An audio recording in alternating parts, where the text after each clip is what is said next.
Mr. President. Senator from Minnesota. Thank you, Mr. President.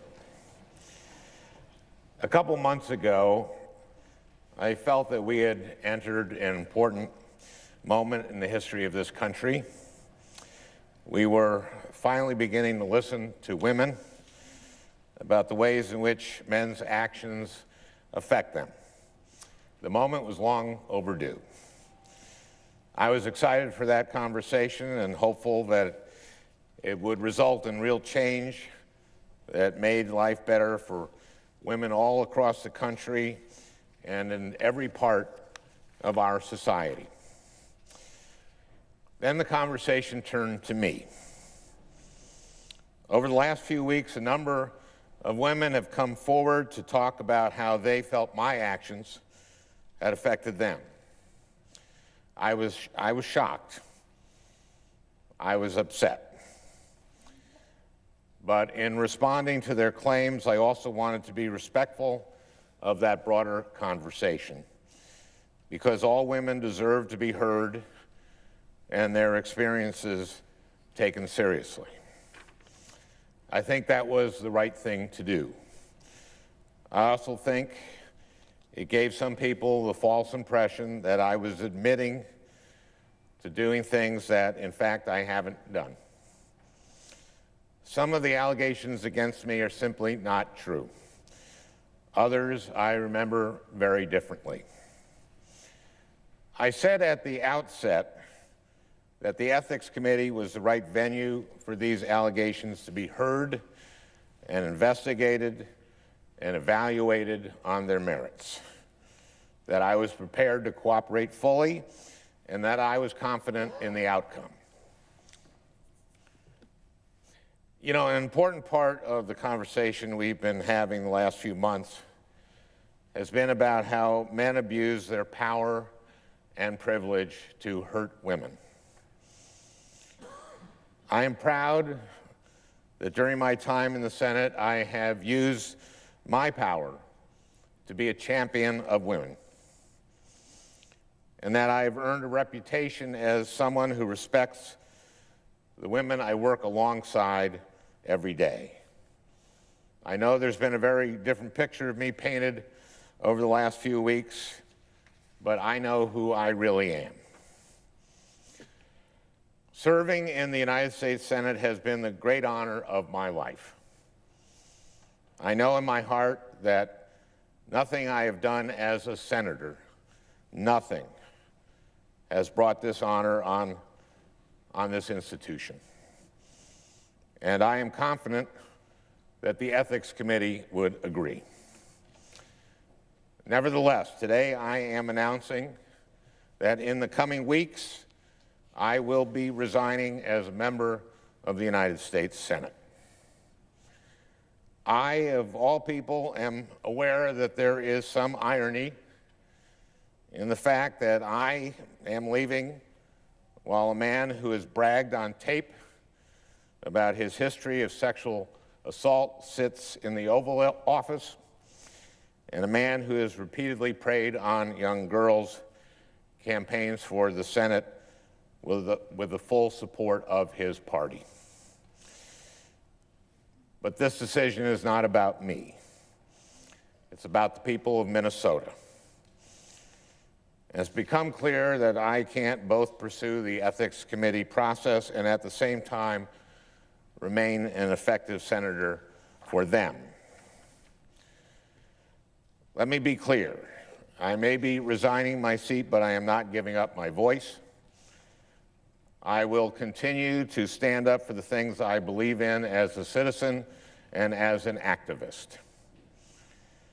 But Minnesotans deserve a senator who can focus with all her energy on addressing the challenges they face every day. There is a big part of me that will always regret having to walk away from this job with so much work left to be done. But I have faith that the work will continue because I have faith in the people who have helped me do it. I have faith in the dedicated, funny, selfless, brilliant young men and women on my staff. They have so much more to contribute to our country. And I hope that, as disappointed as they may feel today, everyone who has worked for me knows how much I admire and respect them. I have faith in my colleagues, especially my senior senator, Amy Klobuchar. I would not have been able to do this job without her guidance and wisdom. And I have faith, or at least hope, that members of this Senate will find the political courage necessary to keep asking the tough questions, hold this administration accountable, and stand up for the truth.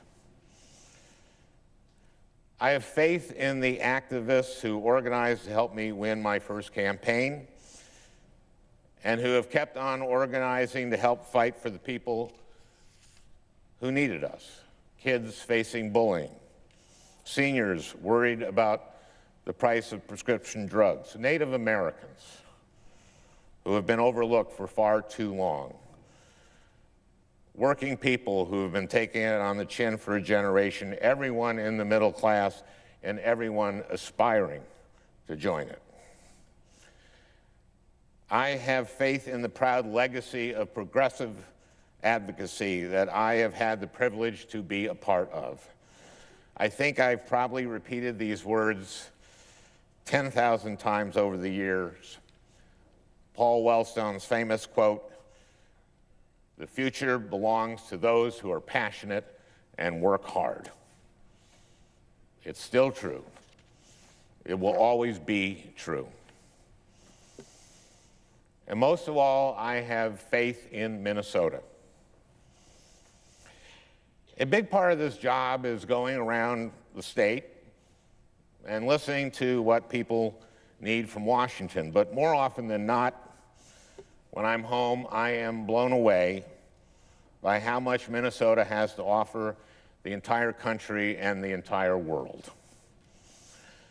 The people I've had the honor of representing are brilliant and creative and hardworking, and whoever holds this seat next will inherit the challenge I've enjoyed for the last 8.5 years, being as good as the people you serve.